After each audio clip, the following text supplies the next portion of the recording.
My name is Ratna Amin. I'll be the moderator for today's event.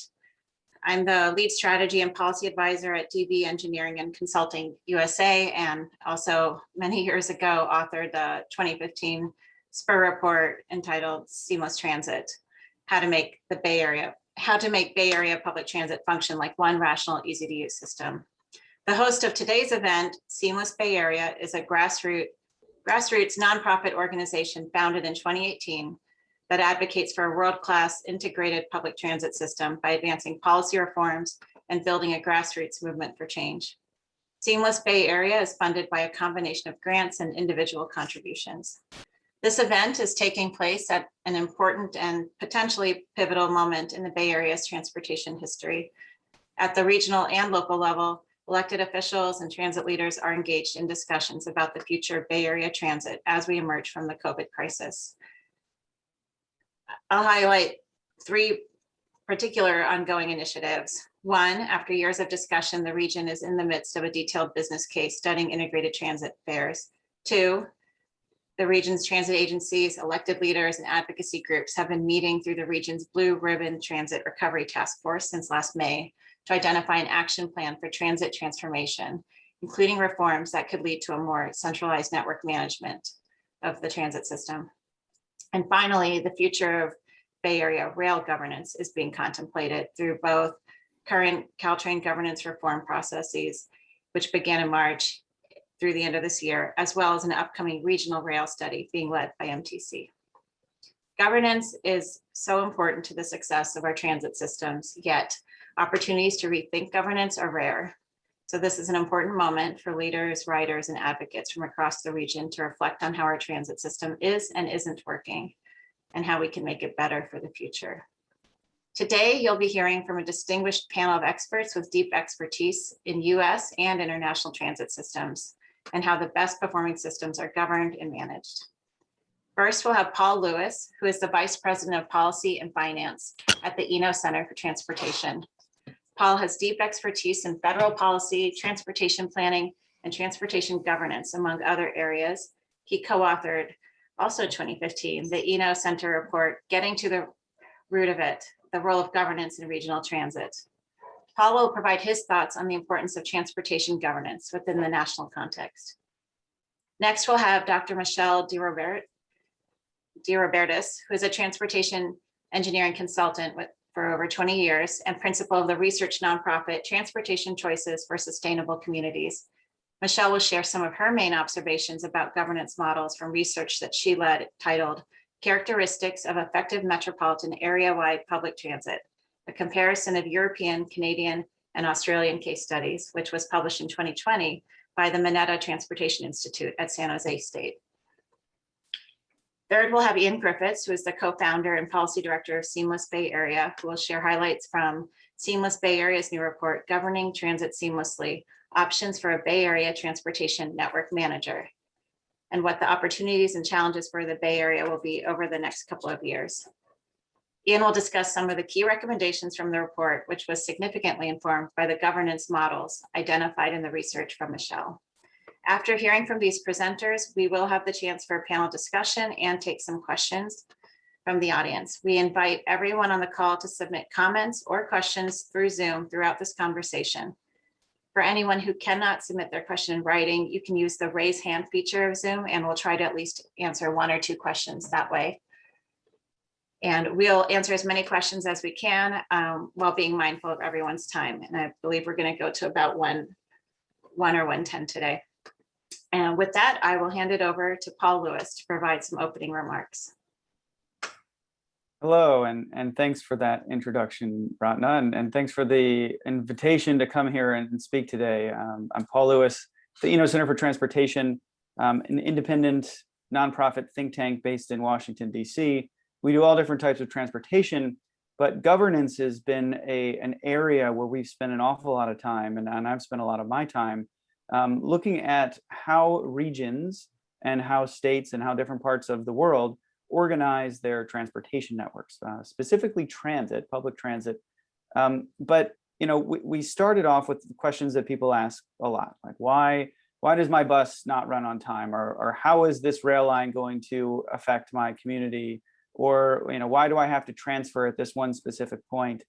And those are all great questions, and a lot of times they'll have very specific answers, but a lot of it boils down to governance. And governance is at its surface kind of a snoozy subject, but ultimately it's really how decisions get made in regions.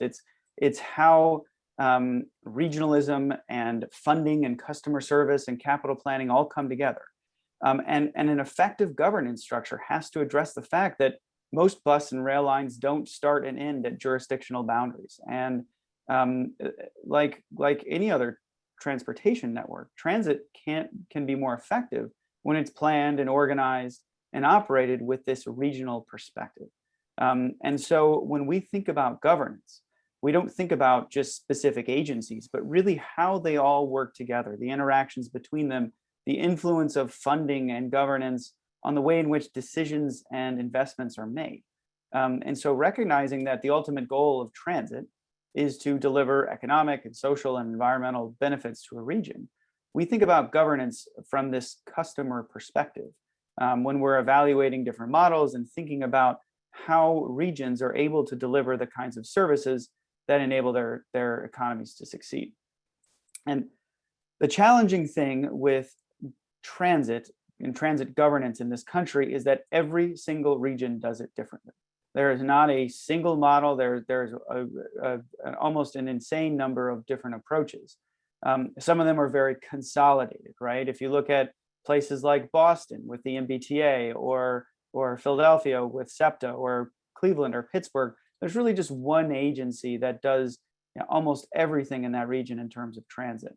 In other regions, there are many players, right? If you look at Chicago, you have the CTA that runs the urban trains and buses, Metro, which operates the commuter rail system, and PACE, which operates suburban bus networks. Seattle or Los Angeles also have a couple different players, even if one tends to be a little bit more dominant.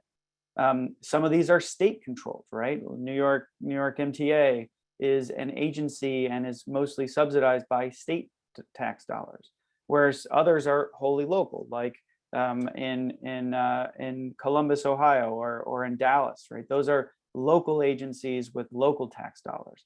And so there's just a ton of different ways to put things together, and each are developed based on historical precedent, different funding streams, and they all have their own advantages, and they all have areas where there's some need for reform. And the San Francisco Bay Area is one of those that both has some strengths and weaknesses. And I'm really excited to talk through those today. And we're going to hear about some of those specifics, but some of the things that stand out to us when we're looking at the Bay Area is that it is one of the least consolidated in the country, right? There are 26, or by some counts more than that, independent transit operators providing service across 7 different counties. And the region's MPO, the MTC, provides a pretty important measure of consolidation. And the MTC is one of the most powerful and influential MPOs that we've been able to find anywhere else in the country. As that kind of regional coordinator, they manage the Clipper card. They also manage a few toll bridges and toll have some substantial toll revenues. And they help guide the region's capital planning and provide critical funding to a lot of different transit operating and capital projects. And so when we've looked at this, there are certainly some abilities for us to talk about consolidation, and the fact that there is so many different operators and so many different funding sources greatly complicates that coordination and kind of interaction between all of the different operators. And there's certainly areas that I hope we get into today, where we talk about how we use and leverage the assets that we have in the Bay Area to provide better regional perspective on both operations and capital planning. So the last thing I will say before I turn it back to Ratna is the reminder that governance is important. And I think this conversation is a really important one to be having now. And as we think about the Bay Area, I hope to bring in some examples from other regions around the US and perhaps around the world to help bring better outcomes for the region and to the riding public. So with that, I'll turn it back and look forward to the conversation. Thank you, Paul. I'll hand it over to Michelle now to talk to us about the governance models and her research. Okay, thank you. Let's see if I can share my screen briefly here. Okay. Briefly, I'm going to try to summarize a 100-page report in 5 minutes. We looked at, our goal was to find out what commonalities there were in effective worldwide public transit service and the 10 case studies that we looked at were 6 in Europe and 2 in Australia and 2 in Canada. And we looked at institutional features, their customer apparent features, and a little bit of finance. But to cut to the chase, what we found out was that all 10 case study areas had regional coordination. They had a network manager or a regional transit coordinator, which I will call an RTC. And this RTC was either a consortium of all the transit agencies, and in our case studies, these transit agencies were typically owned by the city or county or state. So the RTC was either a consortium of all these transit agencies or a specially created agency created by state law or provincial law. And the key duties of the coordinator were among primarily to develop a common fare structure region-wide, ensure schedule coordination among the many different modes and many different transit agencies, often consolidated procurement and contracting with the resulting economies of scale, common branding, marketing, and public information for the transit for the whole metropolitan area, often monitoring the operations to ensure quality control, and also important coordinated long-range planning for the entire region among all the different transit agencies. I just want to zoom in a little bit on fares and fare policy. What does a single fare structure mean? It means there's a single fare regardless of mode, regardless of operator, regardless of transit agency. So even though there are multiple agencies in most of these regions, the journey is priced, not the individual modal trip. So it's mode and operator blind, which essentially means free transfers region-wide. So instead of paying AC Transit and then paying a BART fare and then paying a Muni fare and then paying a Caltrain fare, you have a single ticket for the whole trip. And it also means a single day pass or a single weekly pass or a single monthly pass enabled you to ride all the modes, all the agencies in the entire region. And the result is that this is very, very affordable. The price for your total trip ends up being roughly half of what it had been before. And what's the consequence of such a great fare policy? It encourages transit use. Transit is more affordable, and there's often other fare policies such as weekends, bring the kids for free. So there's all kinds of fare policies that result from a regional transit coordinator. The other finding of our study was that of our 10 case studies, we could place each of the regional transit coordinators into one of 3 categories. The first category was that it was a coordination only agency. Its role is to coordinate all the other multiple transit agencies. The second model was that the coordination agency also was the regional transit operator. And the third model was that there was complete consolidation of all transit responsibilities under a single agency. So how does that look? A little bit more detailed. Model 1, coordination only. The RTC is pretty much an alliance of all the separate transit agencies, and it has the specific responsibilities to coordinate the many separate agency systems on the duties I mentioned previously. And in our case studies, these were Stuttgart, Frankfurt, Lyon, Milan, and Barcelona. But it's also all over Germany and Austria in particular, as well as many other European countries. The second model was that the RTC coordinates all these transit operators. There's still many, many different transit agencies and operators, but they also operate the regional transit.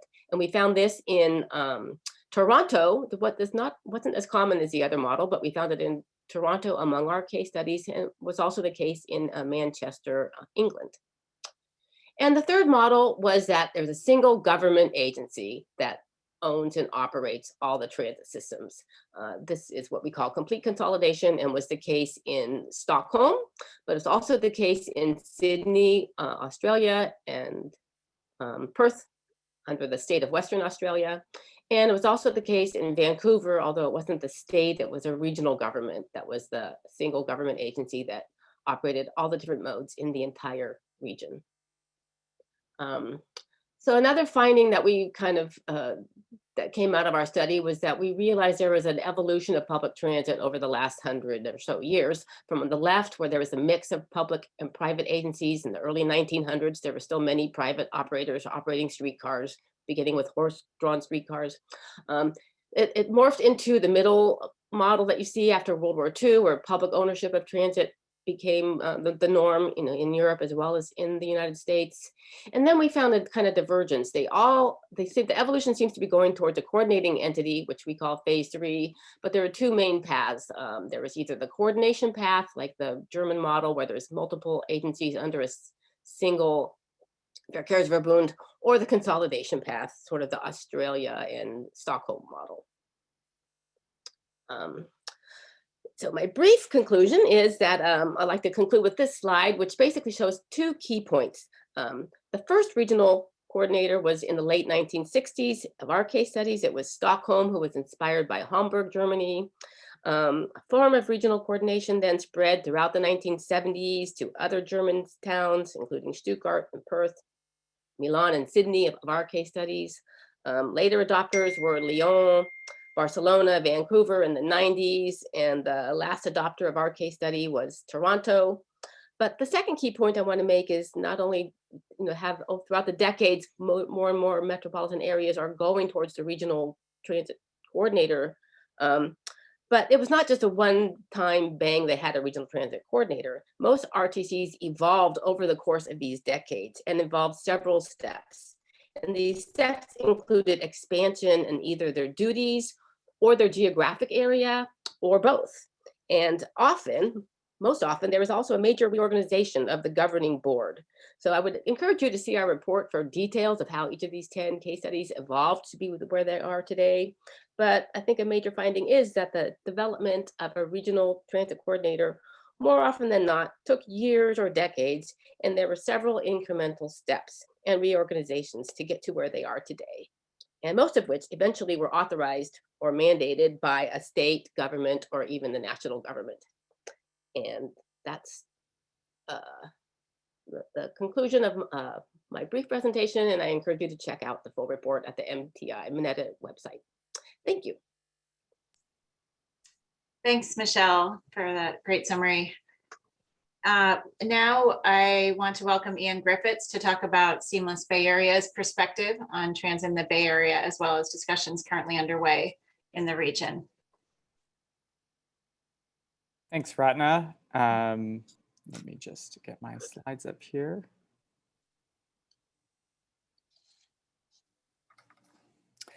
Okay, so my name is Ian Griffiths. I'm Seamless Bay Area's policy director and a co-founder of our group. Thank you all so much for joining us today, and thank you to the other panelists, Paul and Michelle, for joining us today. My presentation is going to be a little bit longer because we'll be providing an overview of some of the content of the recent report that we published in April, called Governing Transit Seamlessly, Options for a Bay Area Transportation Network Manager. This is available on our website. I'd encourage you to download it. I will be going through content fairly briefly today, but there's additional detail on all the things that I'll be talking about in the report, and hopefully answers to some of your questions if we don't get to all of your questions today.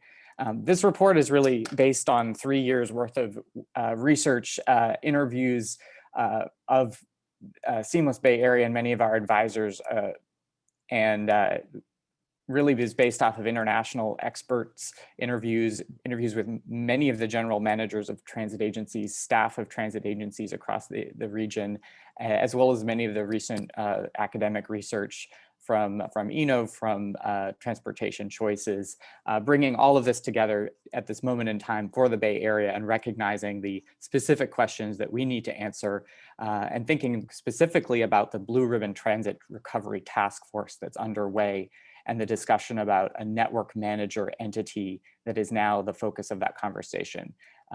So I'll come back to that timing and those next steps at the end of my presentation. But this is really, we intentionally released this report at this moment because we think it's an important period to put on the table some key alternatives for our region to consider and study further. So ultimately, our vision is indicated by this map. Sort of this is a vision of what an integrated system could look like. Our vision as an organization for transit is a seamless, abundant transit service that is accessible, fast, and reliable, and competitive with driving for all kinds of trips, and that expands access to opportunity for all.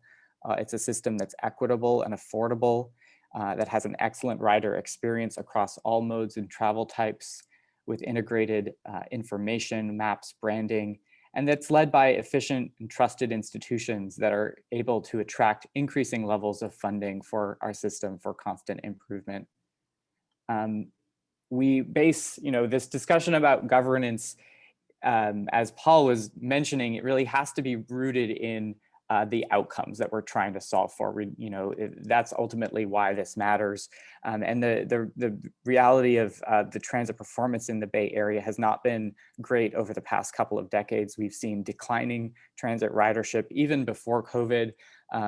Despite our tremendous population growth and our booming economy up until recently, we've seen declining levels of transit use, declining bus speeds, and there's a number of poor outcomes that are shown in this diagram on the right that we need to solve for, making transit more faster and more reliable, improving the customer experience, making it more equitable, reducing inefficiency.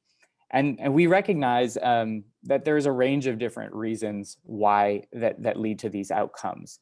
And the three key things that we want to recognize as root causes for an underperforming transit system is, first, insufficient levels of investment, a lack of funding, and we absolutely need more funding for transit, and in particular for transit operations, to be able to substantially improve our system. Another root cause of transit that doesn't carry as many people as it should is when we don't have supportive land uses, when we don't have enough people living and working within close proximity to our high quality transit network. So we need to address that as well. But a third category of the root causes that lead to an underperforming transit system are, the institutional challenges, the effectiveness of institutions at delivering high quality service with the resources that they have and given the land uses that exist. And within this, we've identified, some different aspects of our institutional challenges, including, fragmented authorities and decision making that stops at jurisdictional boundaries, a significant overlap in decisions such as like who determines fares, and which makes any kind of regional decision making more complicated and slow. There's a lack of use of many types of standards and best practices that could lead to improved transit, and other policies and investment that favor solo driving that are really baked into our institutions and the way that we fund transit. So any proposal for governance reform really needs to address the range of institutional challenges and recognize that land use, more supportive land uses and increasing investment over time are all three of those things are going to be needed to really bring many more people to transit. This is a diagram I wanted to share and just briefly explain, just to show how complex right now the Bay Area's set of institutions that are involved in transportation is. And it took me a long time, and I work in this industry, to even get my head around like how many entities there were and what their different relationships were. And I think I hope this is somewhat illustrative to how, the challenge of, as we think about solutions, how complex that is, and how many different institutions would be affected by any kind of governance reform. So this is showing, all of the 27 transit agencies in our region, as well as our funding and regional authorities. You've got the public down here. They elect mainly at the local level. We elect cities and county supervisors and mayors. And a number of cities actually run their own transit systems, such as Santa Rosa or Fairfield, and most notably the city of San Francisco. So a number of our transit agencies fall into this category as being run directly by cities and counties. We have a couple of transit boards like BART and AC Transit that are directly elected. But the majority of transit agencies, which are shown in these dashed boxes, under the local transit agencies heading and the regional transit agencies heading, they're made up of locally elected officials that are appointed by their respective cities and counties to sit on a special transit agency board. So that, County Connection or Tri-Delta Transit in Contra Costa County would be examples of local agencies, or Caltrain or SMART would be examples in the regional transit agency category. We have one of our main ways of funding transit is through something called county transportation authorities. And these are local sales tax authorities that exist at the county level that essentially oversee the local sales taxes. So this would be an agency like the San Francisco County Transportation Authority, which is distinct from the local transit agency, the SFMTA. And in two cases, there's an overlap between the funding authority and the local transit agency. So in Santa Clara County with VTA, and in Napa County, the County Transportation Authority is actually the same as the local transit agency. And then in terms of our regional institutions, we have, MTC is the region's metropolitan planning organization. This is the main agency that, due to federal law, is the federally mandated organization for distributing federal funds, and responsible also for maintaining a regional transportation plan, a long-range regional transportation plan. There are other regional institutions as well in our region, but MTC is the most important one when it comes to transportation. And its board is made up of mostly locally elected officials that are also appointed from cities and counties. That's what each of these orange circles is representing. So it's 18 of its 21-member board is locally elected officials, representatives from the 9 counties and different cities and counties within the Bay Area. And then the other thing I want to call out that we have here in the Bay Area is something called the Clipper Executive Board. This is a special purpose board that was set up just for the purposes of administering the Clipper system, our regional fare card. And this is a special body that includes the nine general managers of different transit agencies and a representative and the executive director of MTC. And it just oversees the administration of our fare card system. So it's a very complex landscape, and you can see just how many different entities are involved, and how there isn't, especially between MTC and the transit agencies, there isn't a very clear relationship right now, because they've both got governing boards that are made up of locally elected officials, but there's no clear relationship between them. And sometimes there's overlap in the officials that sit on MTC and those local agencies, and oftentimes there isn't. And that's certainly a factor that makes decision-making more complicated. And one of the problems we've identified, challenges with MTC, is the lack of professional experts on MTC's board. This is a feature of effective systems in other parts of the world. You can see it's almost entirely made up of locally elected officials. Also, the fact that there's almost no one on MTC's board that represents the region as a whole. Instead, people are just representing subsets of the region, and that makes things more complicated. And a third challenge with MTC is that its mandate to coordinate, and it does have some clear mandates to coordinate certain things, including fares, its mandate overlaps with the mandates and in some cases what's written into law with respect to these local agencies that specifically say that they're able to set their own fares and schedules. So those are key challenges that we're trying to solve for here and that we discuss further in our report. So building off of the recommendations and the findings of Michelle's research, we feel strongly that better transit in the Bay Area and increasing transit use requires that we set up a regional transit coordinator, or what we call a transportation network manager entity for our region that is capable of overseeing the system as a whole and those important functions that are important that be standard at a regional level. Again, we use the term transportation network manager, but this is not a person, it's an entity, it's an institution. This can be done, and the research from other regions shows that it can be done while recognizing the local funding sources and different local service decisions. It doesn't mean a one-size-fits-all solution for everyone. And it is the norm in high-performing regions. And this is just a summary of, this is actually a table from Michelle's report where, all those 10 case studies that she was listing are listed in the rows here. And it shows, this compares the different functions that are overseen at a regional scale by each of those examples, fare policy, the network design, schedule coordination, all of those different models have the same set of functions overseen at a regional level as compared to in the Bay Area, we oversee almost none of these things at a regional scale. And so that is what we believe is in part a factor in our underperforming system. So the report then goes through several different considerations that the Bay Area should consider as we think about setting up a network manager. So I'll go through those very briefly, and then I'll share the 3 different models that we developed and the conclusions that we recommend moving forward. So the first is, what functions should a regional network manager for the Bay Area oversee?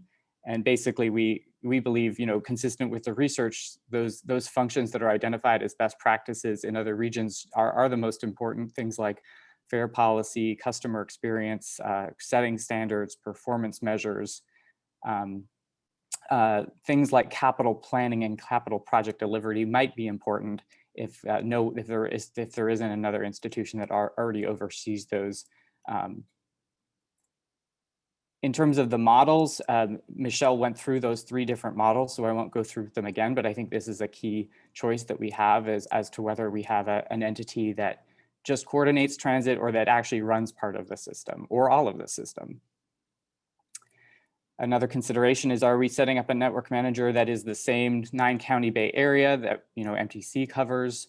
Or would it make sense to have a network manager that has a more focused area, perhaps on the 5-county Bay Area counties, San Francisco, San Mateo, Santa Clara, Alameda, and Contra Costa, that make up about 95% of the transit trips in the region? Or should we go to something bigger, such as the 21-county mega region, to capture more of the supercommuters that are increasingly a factor in our transportation network? A 4th consideration is, how is a governing board composed, and how are the appointments made, or are they even appointments at all? So there's a number of different models, that are shown on a table here.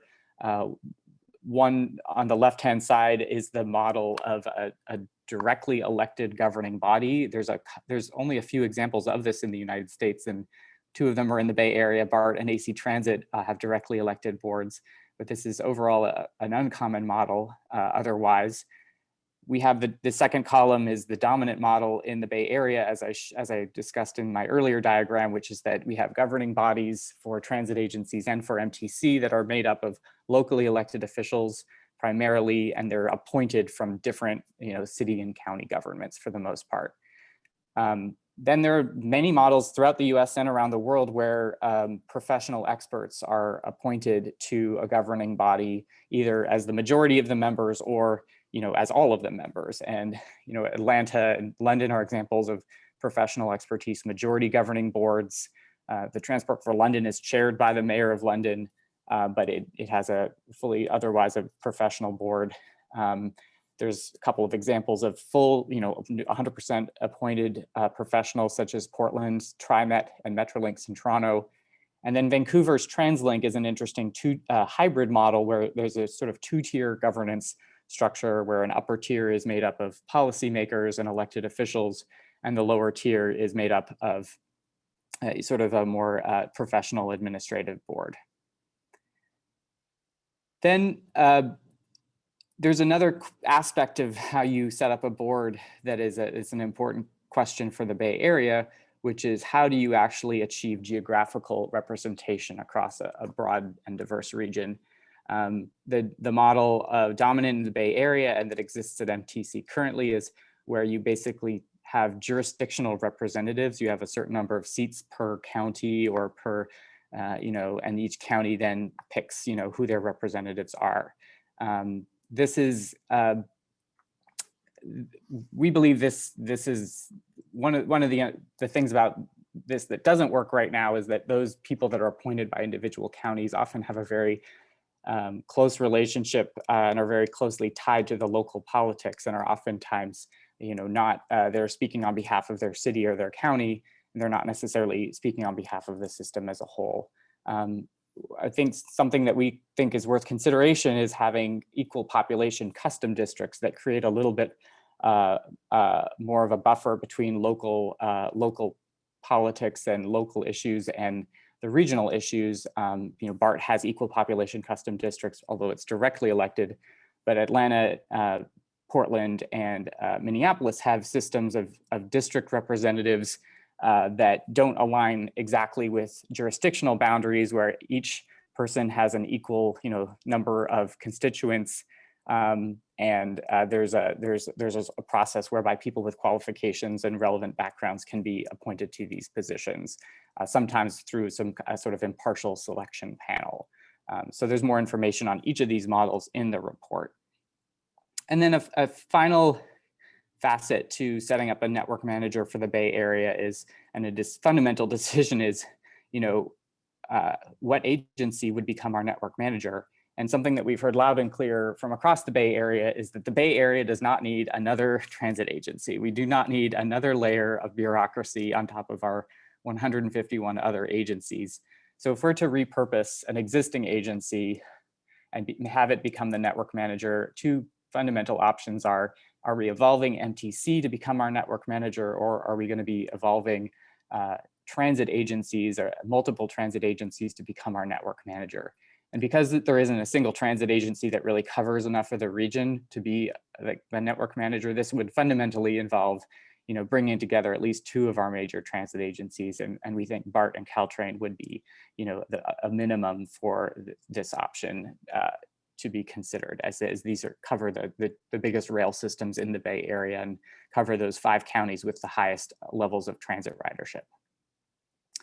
So that settles down to 3 options that we go through into detail in our report, fleshing out what a coordinator-only network manager is. That's option A, that would be led by MTC. What a regional transit agency network manager, that would be led by an entity that brings together BART and Caltrain and possibly some of our other regional operators such as Golden Gate Transit, SMART, and the ferries.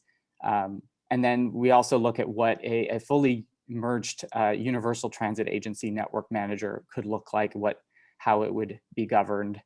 And we also compare all of these to an idea that's been discussed, which is also enhancing the existing Clipper executive board to give it more responsibilities as another conceptual model. I won't go through this in detail, but you can see we've developed a straw person governance structure for each of these different models, where we demonstrate, what the composition of each board would be, what the sets of responsibilities would be. In particular, with this altered MTC model, a key difference between the current MTC and this model would be the addition of new appointed members of MTC that have professional expertise that are selected by some kind of an impartial professional selection committee, and giving some of the non-voting members on MTC that have relevant expertise votes. Our options B and option C models have very similar governing structures to each other.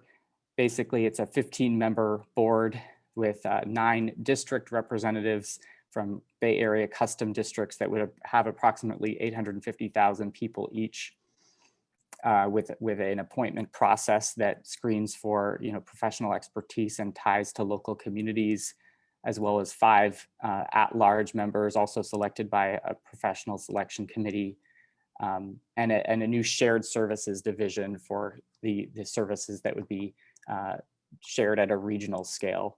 So option B, again, replaces 5 existing boards, Caltrain, BART, SMART, Golden Gate, and WIDA, which is the ferry authority, and creates this new unified 15-member professionally dominated board.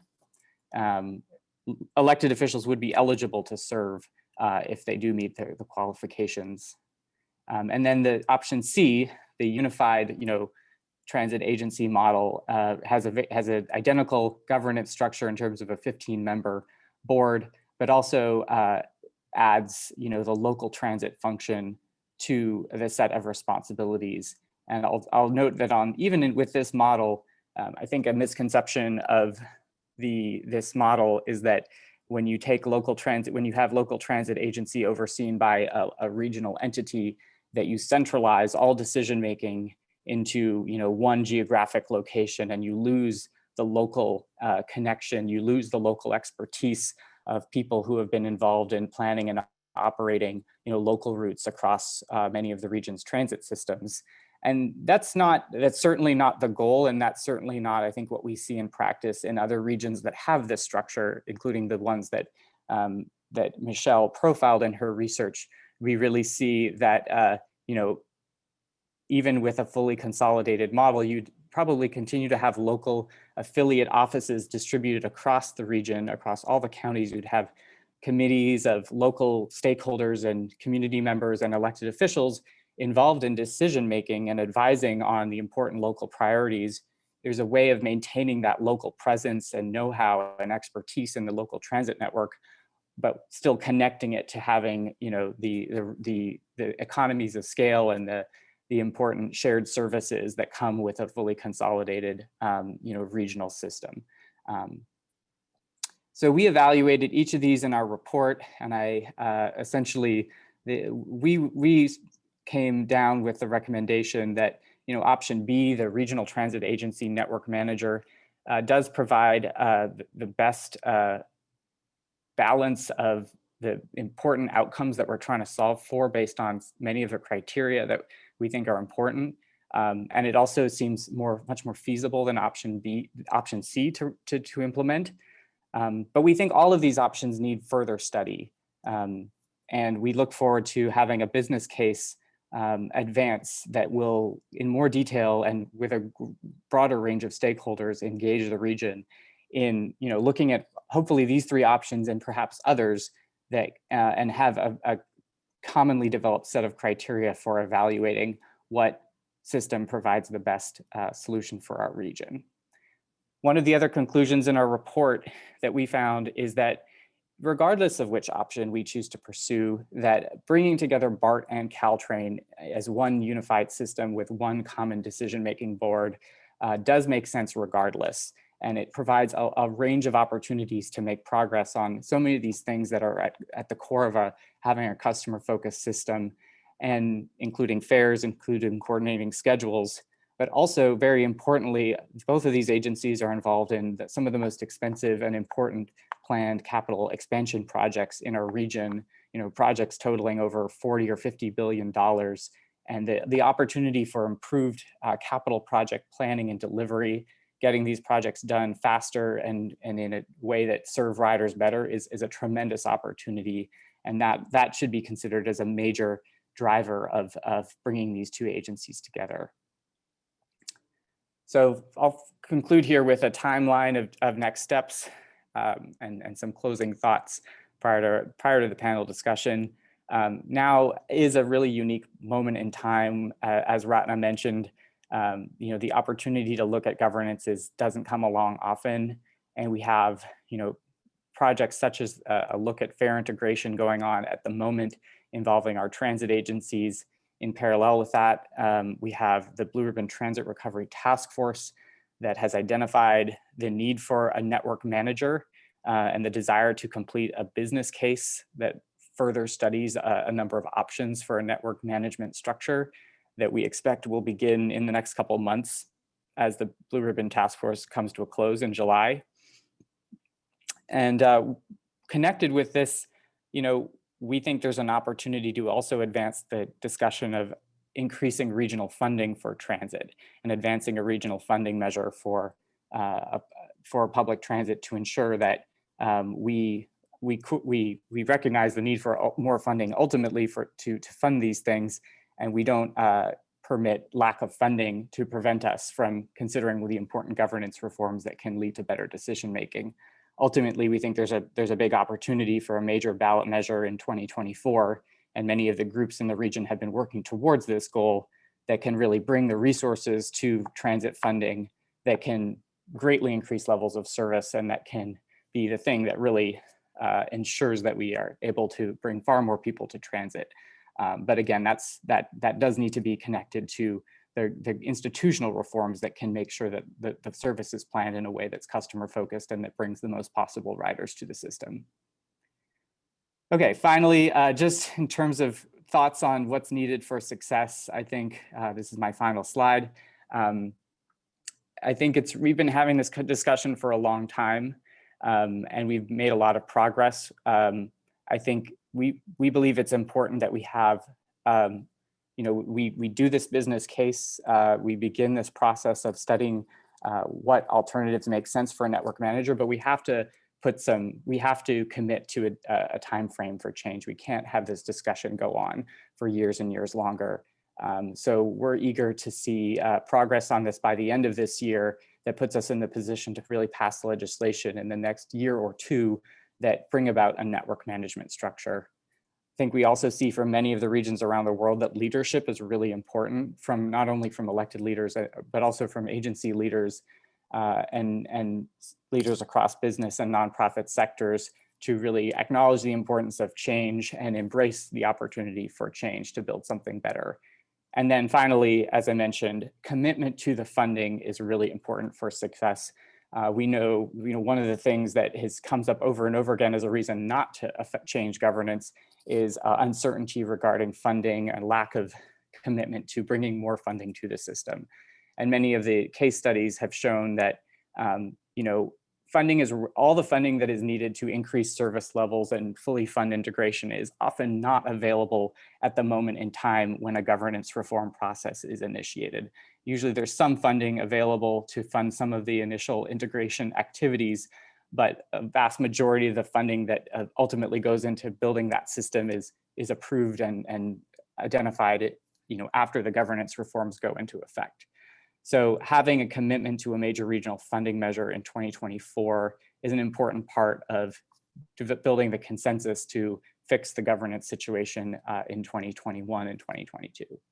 So with that, I will stop and thank you for your patience and look forward to the conversation. Great. Thanks, Ian, Michelle, and Paul. That was a huge amount of content. I know there's so much more in your research and reports. We also have a lot of great questions that have come in, some very specific, some more sort of global questions. But so I just ask that you keep your answers brief and we'll get through as much as we can. So I want to just, Michelle, first go back to your research. Could you tease out a few more of the differences between these coordinated systems in other regions and the Bay Area? And I know you've been in the Bay Area a while. What are some of the differences you'd really want people to pay attention to? One of the key differences I'd like to point out is in the European studies and even in the non-European studies,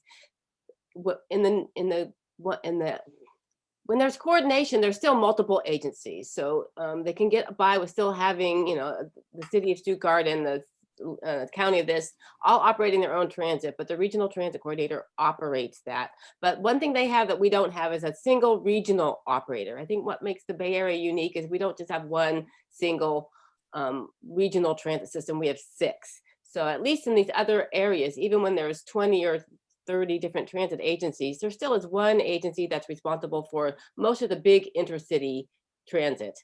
And that was pretty much the case in all of our case studies. And the Bay Area is unique because we're not one single regional coordinator, one single regional provider. We have 6 regional providers. No single regional agency serves the entire Bay Area. And that's why one of the reasons why we're so discombobulated.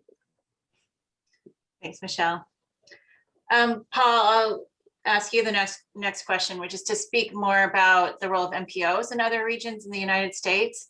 And are there other examples in the US where MPOs, Metropolitan Planning Organizations, which is MPC in our case, have successfully played this network manager role, or what's led to success or failure? Sure, yeah. So as you just mentioned, a Metropolitan Planning Organization is something that the federal government requires every region to stand up, and they're part of that federal planning process. And a lot of them have evolved to do other things other than just the federal requirements. And they, in the case of the Bay Area, the MTC manages toll bridges, and it distributes some of its own money, and it has pretty broad authority to encourage a lot of regional coordination and like the Clipper card and capital investment decisions that are coordinated to some extent.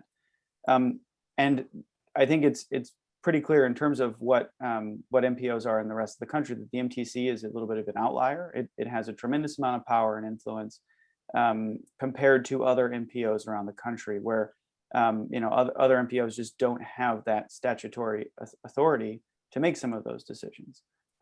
Some do, right? And one that stands out is the Minneapolis-St. Paul region. In the Twin Cities, you have an MPO that is also the transit provider, and it is both the coordinator and the transit provider for the entire region, and is fairly effective in that capacity.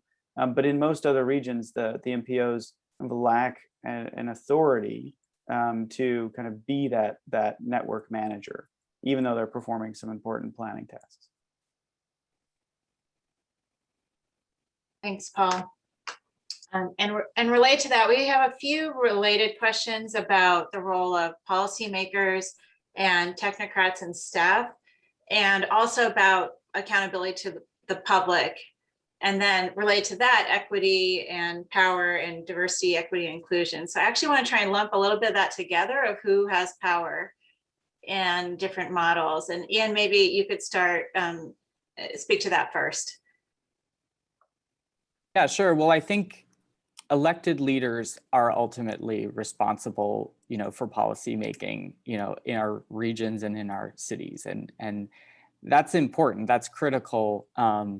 I think the key challenge with transit and the role of a network manager entity is what's the role of elected leaders, and what's the forum in which they are involved in decision making, and then what sets of decisions are perhaps made by, not made by elected officials, but they're being implemented and made at some kind of other level. So I think the case studies and I think some of Michelle's research and as well as other research has shown, I believe based on the research that having a clear division of what are the sets of responsibilities that our elected officials are expected to be making, which is the high level policy decisions, and then the high level like funding decisions is critical. But then some of the details surrounding like where individual lines run and which individual services and what, even capital projects, some of the better practices that I've seen are that those are led by a more technocratic group. I think having equity and having community groups involved either directly in both of those structures or through other opportunities for advisory groups is also critical. I think so. I don't know if others have others to comment on that. Michelle or Paul? Yeah, I'll throw in a comment. Before the pandemic, we were involved with a particular city, which will not be named, and they were talking about reforming their bus network. And I went to, they had an executive committee that was supposed to talk about what the future of the bus network was going to be. And I went to that one of the meetings, and I watched every member of the executive committee to get out of an Uber or a taxi to go to this meeting about reforming the bus network. And there was a pretty high frequency bus stop right there. And it kind of goes to show that one of the things that we have to think about in terms of equity and in terms of making sure we're making decisions that affect the actual riders of the system is that it's important that the leadership is a user of the system and understands how the system works. We've also found in governance that it's important to bring on folks that have some experience with transit. So you're not starting from ground zero. They know the basic issues and kind of have some of that expertise, which points to some kind of appointee that can do that. And then I also think that there's some relevance when we're thinking about governance to having also certain people to blame. So maybe blame, right? And that's the word I use, because if there's an issue, right, in London with the London system, the mayor of London appoints the board of TfL, and they are kind of part of the, that's part of their campaign, is how do they improve transit. And so trying to find a person or a series of elected officials that can be responsible and ultimately accountable for some of these decisions is an important part of governance. Yeah, I'll just add that it's really hard to hold a board member accountable when for regional transit when they're ultimately elected by a small segment of their tiny city. I mean, they are being elected by 5,000 people, but might be accountable for a region of 5 million. That just doesn't work, and that's part of the problem with the board structure of many of our special districts in the Bay Area. A couple of questions related to funding, always a hot topic. On the implementation of some of these options, could somebody, maybe Ian or Michelle, briefly explain like what would happen to funding? Because so much of it is local and there's so many different pots. But another funding question, maybe Paul, you could speak to this, is with all the talk of new infrastructure funding from the federal government, what's the nexus between that and these issues of governance on the ground? Ian, could you start? I'll just say briefly that all of the options we propose assume that we're going to continue to have local sources of funding as a significant source, and don't propose reallocating funding that has been approved by San Francisco taxpayers and having that be reallocated for some regional use or for some use in other counties. It is possible, and there are actually existing practices currently in the Bay Area whereby local sources are able to be tagged and only spent on the local uses for which they're approved. AC Transit is an example of having two different levels of taxation in different parts of the AC Transit district, but and therefore there's different service levels that come with that. So there's definitely administrative structures that can ensure that we have equity and accountability for the funding sources that we have. But hopefully, we do need more funding that can be used for region-wide integration. And again, that's the purpose of a new funding measure, and hopefully, some future federal funding. Yeah, I don't have anything to add. I think Ian said it great. What the regional coordinator often does is collect the fares and redistribute them back, but they would it would all be based on these pre-arranged agreements and hopefully new funding as well to improve the service. And here in DC, of course, there's a lot of chatter about infrastructure and infrastructure bill, and there's a lot of big numbers that we've all seen, and there's a bunch of really smart people right now down the street from us hammering out some of those details, and we don't know what those details are yet. But a couple of things that relate to this discussion is first, does federal funding perhaps come with some kind of incentive to reform governance? Because governance challenges in the Bay Area are unique to the Bay Area, but governance challenge broadly is endemic, right? It's part of challenges facing transportation systems all over the country. So there's certainly a rationale for using the lure of federal funds to help regions overcome some of the barriers to big institutional change. And then at the same time, great, we might get a lot of money. The question is, what do we do with it, right? Not just at the federal level, but how do agencies, how do regions take this potentially massive investment and invest it wisely in things that are going to have a real difference in particular regions? And without a coordinated regional plan and regional visioning, it's we kind of risk missing a huge opportunity to make the kind of strategic investments that will lift up the whole region. Paul, okay, I'm going to tie a few questions together again. There are a few questions about what do you mean by expert and expertise? I think that's a really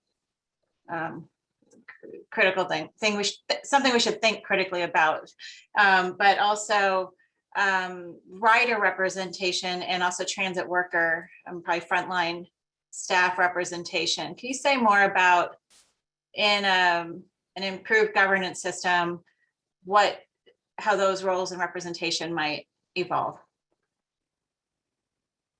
Sure. So in we go into these definitions further in the report. When we say expertise, I think we mean that term very broadly. It could mean people that come from a transportation background that have experience in operations or customer experience. It can also mean, I think we mean to include riders as well as a distinct type of expert, or people who represent riders, community groups that are very familiar with the needs of riders as being an important constituency that has a lot of expertise and oftentimes many of the appointed boards that we see across the country and across the world have representatives from groups that represent riders, as well as from workers. I think that's very common in appointed boards, that you have a number of representatives that are closely affiliated with labor unions that represent transit workers. So those are all groups that I envision certainly would be part of an appointed board process, and I think all would be very valuable to include. Yeah, don't mean to suggest that expert just means that you have a PhD in transportation planning. We mean that term very, very broadly.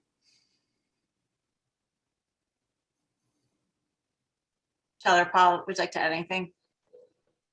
Yeah, so in terms of the board representation, on the labor piece, I've not seen any instance of a labor union being involved in a board of directors, at least not here in the United States. I think that there may be abroad, and perhaps there's some examples any specific examples slip my mind in Europe, but it's I think a very interesting thing that deserves some merit. But I think more importantly, when we're talking about institutional change, one of the constituencies that's can be resistant to some kind of change is the labor groups. And it's important to make sure that they're part of the process of an institutional change and governance reform, making sure that their concerns are heard. And a lot of those concerns can be fairly directly ameliorated with certain policy changes. And so that's definitely a big part of it. And then in terms of riders groups, riders can be represented by a specific riders group or by the representatives themselves, assuming that they are riders and come from certain parts of the region. And so you can kind of tackle that as both. But I think the board and riders, frankly, should be synonymous with each other in order to make sure that the issues that riders face every day are being addressed from the top. I think we have a raised hand from Transform. Can we hear from them?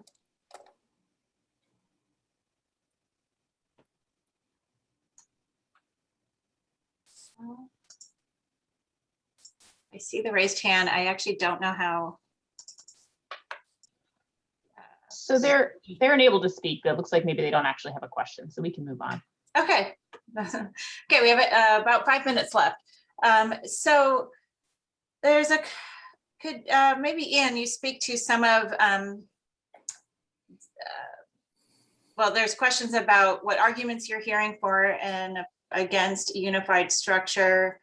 Is it funding inertia or something else? And also, can you quickly say why you think MTC would not be the best regional network manager? That's what this question says here. So what are some of the current reactions? I would say, yeah, funding is certainly a major, source of anxiety, and there's been past experience where these conversations haven't been connected to new funding, and the proposed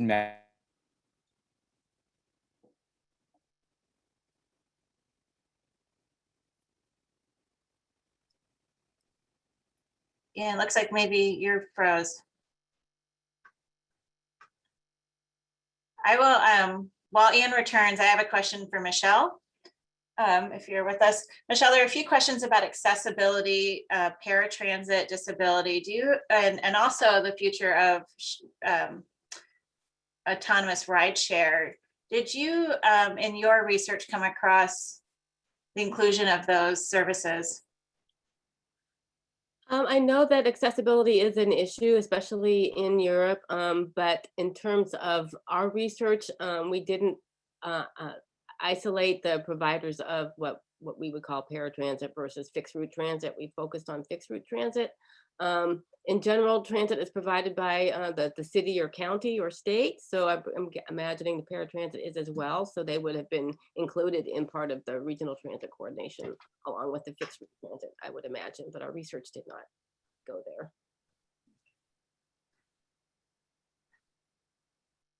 I was going to do a final round. We have the last few minutes for any additional comments you want to make sure that you make. And maybe as a framing question, obviously we're trying to recover from COVID in so many ways, but that's not the last crisis, not the last pandemic we can expect. What's the nexus between these big disruptions, crises, climate change, or anything like that, and these governance issues?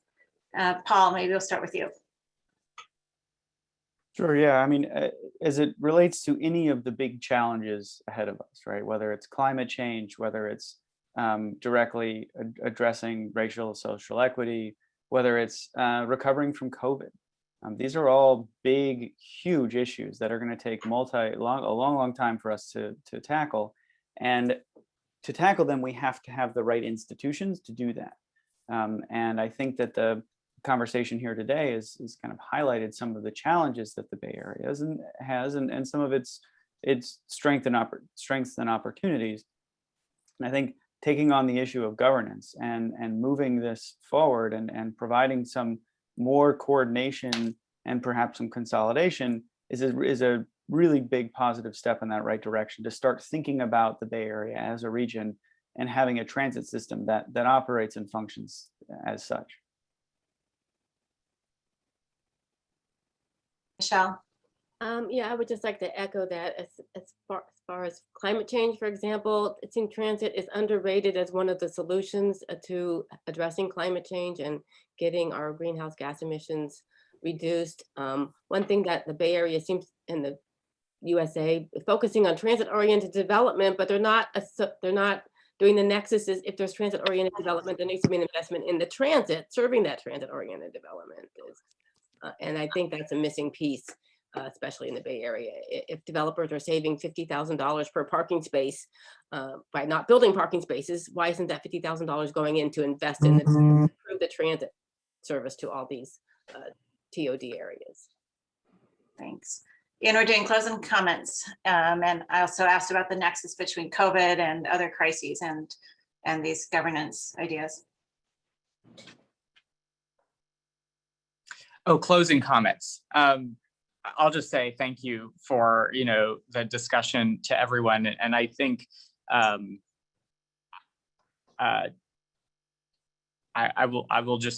think funding. What I was trying to say was funding is so critical to this conversation, and I think that was approximately when I cut off. So it's really important to pair the discussion about the reforms with what future funding we're targeting, how we're going to create it, and how we can create a much more well-funded system over the long term, but that's governed as one seamless system. And it can be a powerful argument for the public to be able to approve that funding ultimately through a future ballot measure. But thank you to everyone for participating. Okay. I think that closes the discussion. Thank you, everybody, and the participants, and great questions. And I want to hand it over to Seamless board member Liz Bruckhouse to talk a bit more. Thank you, Ratna. So I want to start off by thanking our panelists, Paul, Michelle, Ian, Ratna, for your amazing presentation today. And also wanted to thank everybody who showed up to this webinar. It's just amazing to know that we have so much support and that momentum is building for these ideas. So thank you for coming out, engaging with us and engaging with these ideas. And we hope that we have your support in taking these things forward. And on the topic of support,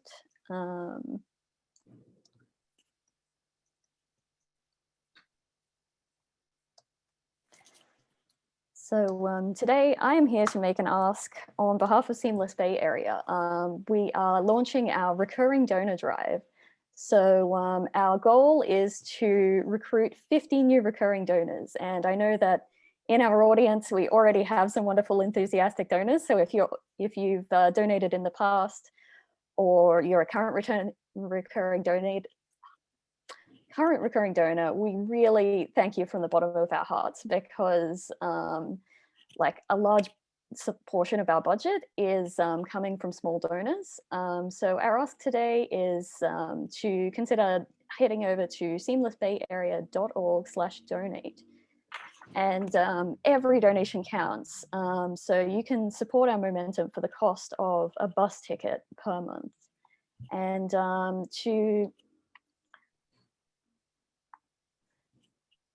also exciting for the spring campaign. So for the next couple of months, we're offering these exciting donor gifts, and these are based on our Seamless Bay Area vision map. So as well as supporting our work, you get a tangible reminder to talk to people about how much you love transit. We're all here because we want to see the vision of the future where transit plays a greater role in people's lives across the Bay Area, and really has the social impact and the environmental impact that we all know it has the potential for.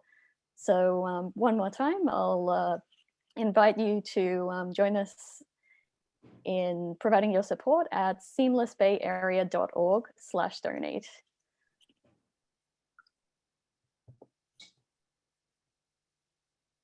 Thank you so much, Liz, and thanks to all of our panelists for an amazing event today. And thank you for Ratna for guiding an incredible conversation. We really appreciate your support and your interest in our advocacy and our work. To everyone who's on the call today, we'll be sharing the full webinar with you so you can rewatch, share it, anything like that. Again, thanks so much for being here today, and we'll see you soon. Thank you.